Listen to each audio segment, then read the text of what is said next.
Hey everybody, John Brown with you again today. Finally, I know it's been a super long time and I want to apologize for that. Basically, work has been insane, but I've decided to find a way to, make this channel a priority again, even though things haven't let up there. So, what we're going to talk about today is Forge Wars. So this is a game that was on Kickstarter, did pretty well, and you can buy a commercial copy of it now. And it's pretty interesting. So you take kind of the theme of Lords of Waterdeep, but you make it a really crunchy, tight Euro where you gotta, manage resources very carefully. And there's even a bit of, hey, that's my fish in there? Well, kinda. So I want to give you a quick overview for those of you who may not know much about it, but this is by no means going to be a detailed rules explanation, just enough to give you an idea of what goes on, and then we'll come back and talk about what I think about it. Right, so as I said, this has a theme kind of like Lords of Waterdeep, where you're trying to send out heroes on quest. Now, there are three kind of main elements of this game. So here's the first element where the mines are at, and we can see all the different overseers here with their whips and their evil mustaches, who are eventually going to make workers work really hard in the mines to get us resources. Then over here we've got the main board where we're each going to have one worker placement action, and we can get things that can help us out, special abilities or market stalls where we can make trades and things like that, and other abilities. And then up here, a wide variety of different quests that we can do. To start the game, we're going to start with 3 or 4 heroes, depending on if we're playing an epic or basic game. They're each two-sided, so we can choose kind of what gender. And then they're all going to start at level 1, but they could potentially be higher, because we're going to get some cards at the start of the game. We're going to choose which ones that we want to keep to get our starting resources. They can be money, resources, level up on heroes, and potentially another hero. Now, there are some differences in setup. If you have more or less players, you're going to flip some of these over to the side where there aren't any things available. If you're playing the epic game, you'll get 4 heroes instead of 3, which is basically more ages to the game, if you will. But again, we're not going to go into detail about all that, just to give you a basic idea of how it plays. Well, the first part of the game in each round is going to be the mine phase, where you take one of your overseers and you move it somewhere. You can move as far as you want in a straight line, except you have to stop whenever you run into yours or someone else's overseer, and then you leave a worker wherever you were at. It's pretty simple. Actually, that's the wrong color worker, but we'll get to how this works here in a second. So it's pretty simple, and you'll get the resource from the space that you left. Kind of like in, hey, that's my fish. You'll remove the tile that you moved from. So positioning yourself on the right tile is pretty important, because if I move this guy again later, then I'll get this type of resource. So another player can, again, go in a straight line for as long as they want, but let's just set this guy over here as an example. If you were to move over another worker, remember, these are overseers, and these represent workers, basically. Not only is he going to place one of his workers on the space that he left, but thematically, as he passes by this guy, he's going to say, hey, why don't you come work for me? I'm a better guy or whatever. So we will replace that worker with this one, and the purple player will immediately get that resource as well. However, if at any point you decide to jump over one of your own workers, so for example, if we had something like this, where the yellow player was in this position, he could jump all the way across here, put a worker here, and then change both of these to yellow and get those resources immediately. But then this worker will change to whatever player has the least number of workers. So I guess thematically now he's coming by, and since this guy's already with him, being a jerk, and he changes teams and goes to someone else. Now the interesting thing is each player is going to get to move one overseer, and that's it. However, the first player, and we keep track of turn order on the side over here, right next to the board, and there's little markers for that, they can choose to go again. If they do that, obviously they'll get more resources and can position themselves well, but they will be locked into last place, no matter how many players are playing, and then the rest of the players will get turn order for the rest of the round, and going into the next round based on whoever has the least number of workers in the mine, with tie swapping positions. The reason turn order is so important is, for one thing, there's a worker placement phase, where we can put guys out to get stalls to give us special abilities. Like, for example, we can trade things once per round every round, give us other special abilities, like we can, normally during our turn, we can use money to buy and sell one of any type of good, and we can do one of each. This one gives us an option potentially to buy more. There are also cards that let us do things immediately, like immediately move a worker, get a guy level up. So there's all different kinds of special abilities that we can get by going to these spaces and spending money. We can get weapons. So there's going to be a display of weapons down here that players can purchase. So they can go to actually this space right here, spend a certain amount of money, and have access to be able to build that type of weapon. If another player wants to go there, they're going to have to pay the price and give anyone else on there $1. So kind of getting there first is a good idea. Whereas in these, give a player the ability to take this card in front of them, and only they can build that weapon. Weapon types are going to be really important, as we'll see here in a moment. So you can pass and just get $1. You can get that specific card, like I said. You can buy more heroes or level up heroes. And you can also hurry up a quest. And we're going to take a look at what the quests do over here. So each player is going to have one worker they can place. If there's something you really want, again, then obviously turn order might matter. The other reason turn order matters is after we've all placed a worker, then in turn order we pick a quest. These two cost 0, and then they'll shift up at the end of the turn, depending on what it isn't taken. They can cost 1 or 2. And these quests have a whole bunch of different stuff going on. So for example, when you take a quest, you'll put a little cube on there to mark you're on the first stage. And then you'll have to put a hero on there with a weapon that equals that amount of power. And then at the end of the stage, you have to manage all of your quests. So you could have multiple quests out there. And then at the end of the round, everyone will move up 1 space. Well, this one's pretty simple. It's going to take you 2 turns. As long as you have a guy with weapon 2 power on there, then at the end of the quest, you'll get 3 money and 5 points. There are some quests with stages. So this one, you only need 2 weapon, but you need a mace type weapon. And there are different types of weapons. And if you don't have a mace weapon, you have to have 3 more power on there, which can be a big deal. And if you get to the end of this stage, you'll get a bonus then. And then if you end up failing the quest, you'll still get at least that many points if you pass the first stage, but ideally you want to get the full number of points at the end. Now we can see down here more complicated quests that have even more stages and all different kinds of things. And this is going to also be the main way we can generate money. You get a coin if you pass as your player action, and I should point out some of these spaces are open. Multiple players can go there, like the open circles, and like this one, but some of the spaces are also closed, like these market stalls here. And then in a 2-player game, there's only 1 to choose from, and then in 3 or 4, one player can pick from this side, and 1 player can pick from this side. So some of these quests get pretty complicated. And so each round, you'll have the option of taking a quest. You don't have to.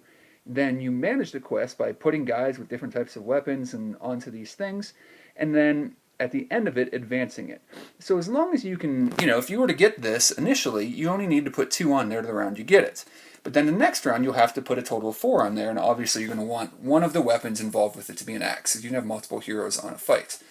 But at the end of a quest, you lose all of your weapons. Or if you transfer a guy from one quest to another, you can, but you have to forge a new weapon.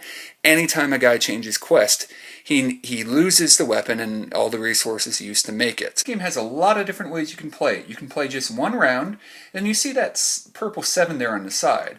So you'll play through all these green quests, and then when we get to the final round, these purple quests will come out, and they're all just 1 round to give you another potential bonus, and this is one of my favorite ones here, kind of alien thing coming into this fantasy world.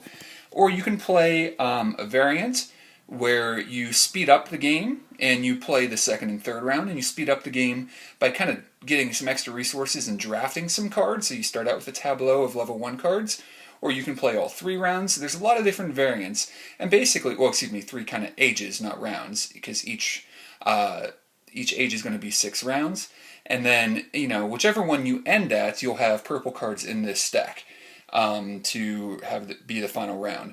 Also, if you can play these bonus spaces if you don't play the full game to give you bonuses you can do in the final round instead of going and getting resources or things like that. So each age basically is going to take you about an hour. So you can play a 1, 2, or 3 hour game, basically depending on what you want to do. And just to give you an example of how some of the things get interesting. So, this is one of the kind of complicated, age 1 quests that was out. So it's 3 steps, and then in the last step you need basically 6 power to be able to beat it. And sorry, that's not really focusing very well there, but, down here, this is an age 3 quest.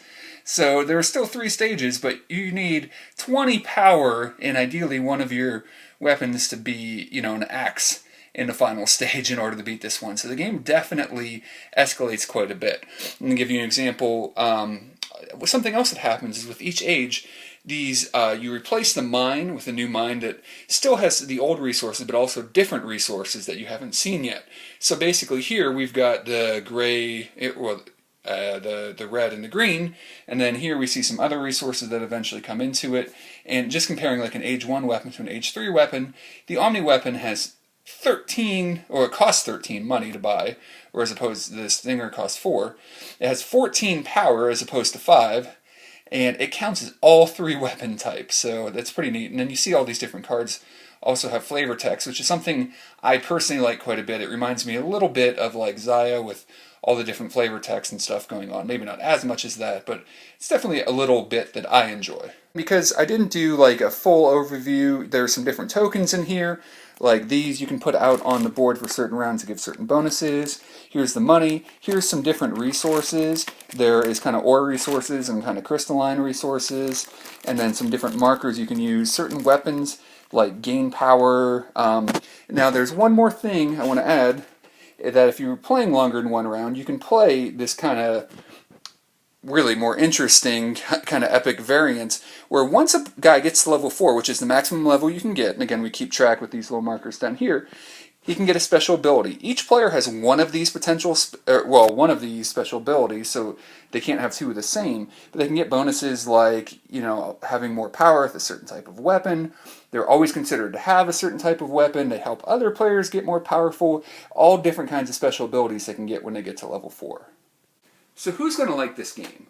Well, this game is crunchy and it is tight. Whether you're playing 1 age or 2 or 3, you need to manage your resources well. You need to plan ahead.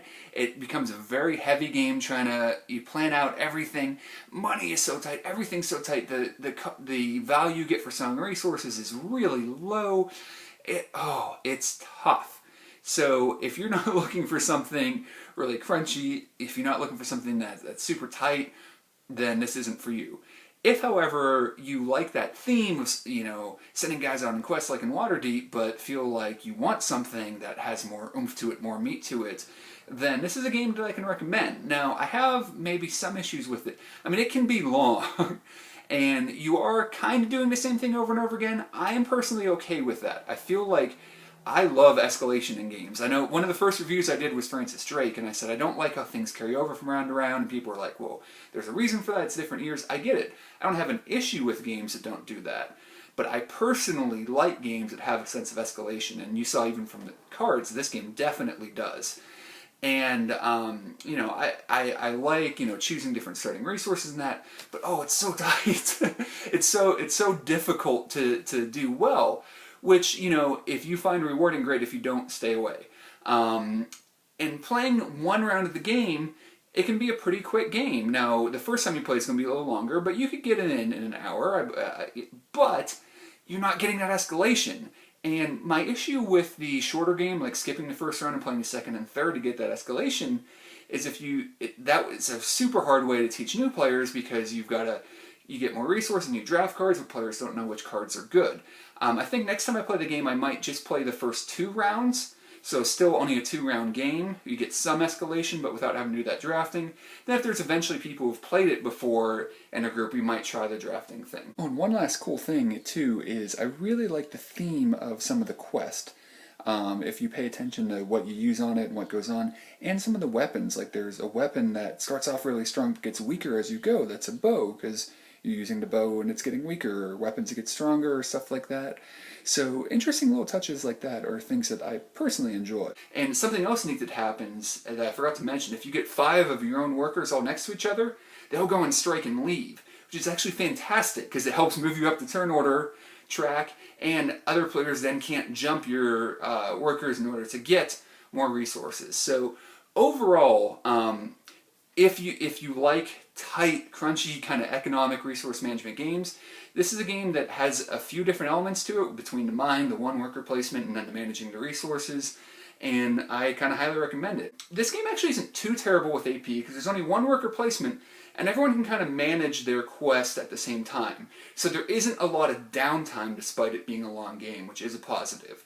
So this is one of those that I personally like, but I don't recommend necessarily generally, because I could see some people thinking it's a little too long, or a little too crunchy, or a little too tough. But this is one of those games that if you if you like those meaty tight games, you know what, I'm gonna give it the thumbs up, and if not, you probably want to stay away.